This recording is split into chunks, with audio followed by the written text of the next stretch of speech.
Hello, and welcome to Quick Charge by Electrek, keeping you in the fast track with daily Tesla and electric vehicle news. I'm Mikey G, and it's Saturday, January 8th. Tesla announced that it is going to increase the price of the full self-driving package to $12,000 starting on January 17th. The price of this feature has drawn criticism for a number of reasons. The price that is paid is to secure the use of the eventual realization of full self-driving technology, which, today, doesn't quite do that yet. Tesla aims to have their cars become fully autonomous without driver intervention, and they are not quite there. The release of the growing capabilities of the system usually coincides with the increased price, and we anticipate that Tesla has something up their sleeve on January 17th. Tesla announced the launch of the Plaid Track Mode, a new version of the Track Mode software to push the track performance of the Model S Plaid to new heights. The new feature includes improvements to optimize power cooling, lateral torque vectoring, and adjustable vehicle dynamics. Tesla promises to further improve upon this feature with over-the-air software updates. Tesla has unveiled its giant new Megapack battery project in Texas with a new YouTube video. Tesla has been approved as an energy distributor in the state of Texas, and the move is part of Elon Musk's vision for Tesla Energy to become a distributed global utility. The 81 Megapack project has a capacity of 100 megawatts or 200 megawatt hours, one of the biggest yet in the world. Texas is having to rethink its electrical grid after bad weather last winter put much pressure and it pushed it to the brink of failure. Tesla has several major energy projects underway in the state, including a deal to deploy solar roofs and power walls on a large scale in a community in Austin. Ford issued a warning to dealerships that are taking advantage of the F-150 Lightning reservation holders and asking them for more money. Last week, we reported on how some Ford dealers are taking advantage, marking it up as much as $30,000 over the MSRP. And now a bulletin from Ford sent to their dealership shows that they are attempting to crack down. After a vague address of the issue, Andrew Frick, Ford's vice president of sales, wrote, quote, "Examples of these negative interactions include demanding that customers who are already on the reservation list for the 2022 model year F-150 Lightning make additional deposits or payments. These actions are perceived as threatening customers by withholding their opportunity to convert reservations to orders." Now, the executive warned that that goes against the clause of the dealership agreement, and it could decide to redirect allocations of the vehicles to other dealers. In the same bulletin, Ford also tells its dealers that it supports adding a no-sale provision to the contracts of the buyers that would prevent them from selling their newly bought pickup truck. This is an effort to suppress scalping practices, it seems, something I never thought I would hear in the realm of car sales. Volvo Cars has announced a plan to launch its unsupervised autonomous driving feature to customers in the state of California. It will make its debut in an all-new, all-electric flagship SUV to make a debut later this year. The new SUV is expected to borrow heavily from the Volvo concept Recharge, and the autonomy system is called Ride Pilot.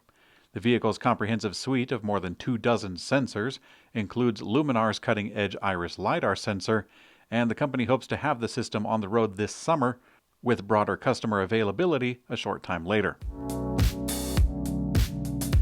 General Motors recently shared their numbers for the final quarter of 2021, and they're not good in terms of EV deliveries.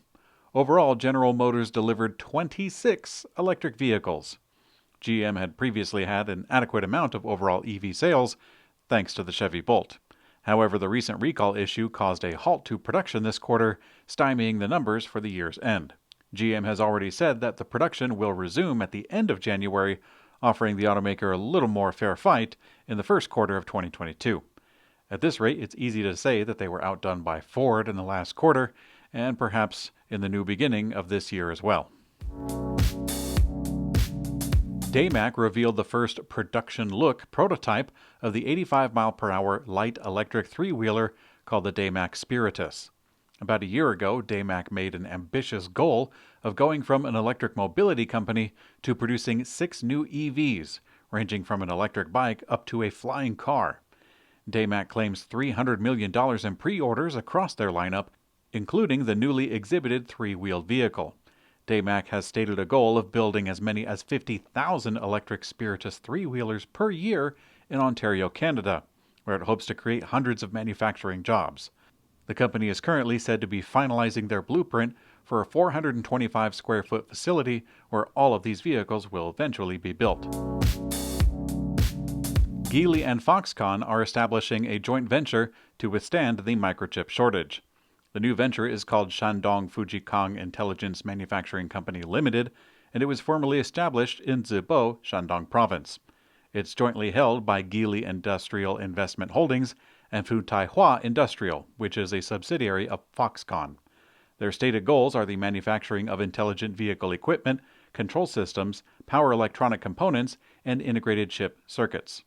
Foxconn has already announced their brand of EVs called Foxtron, and this could be the first ones to use the new chips. Honda announced plans to build a massive EV factory in China. The new factory will be built by Honda Motor Investment Company Limited, which is a wholly owned Honda subsidiary, and Dongfeng Honda Automobile Company Limited, a new sales joint venture with China. Honda's new factory will cover approximately 155 acres in the Wuhan Economic Development Zone in Hebei.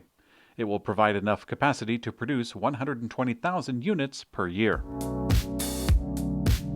Today's community comment comes from Bill Shira, who says, quote, "Attached to the email is a free get-out-of-shirt jail card. Just saying, 'cause it's still my favorite shirt. And thanks for the good news on EV sales. So exciting to watch this happen." Yeah, that shirt is pretty neat. It's got some of the EVs of the past, present, and future on there. And actually, I didn't make it at all, but I'm really glad that it includes the city car. It's a very interesting EV of years past, and I've actually got one myself. Back in college, I took it on as a small project of getting it road ready again. For those of you with project cars, you know what happens next. I had to completely rebuild the propulsion system, batteries, motor, controller, as well as the entire 12-volt system. I literally rebuilt the wipers, signals, stock, headlights, flashers, everything. The car finally legally hit the road, and I was quite thrilled. I've got 2 of those shirts, and I put them on with a purpose of wearing them 2 days in a row at CES. That way the viewer wouldn't know which day was which. By the way, that video is up on the main channel. There is a link in the description below. Thanks for your comment, Bill, and thanks for watching Quick Charge by Electrek. We also have an audio version on your favorite podcast player. I'm Mikey G, and I hope you have a great day.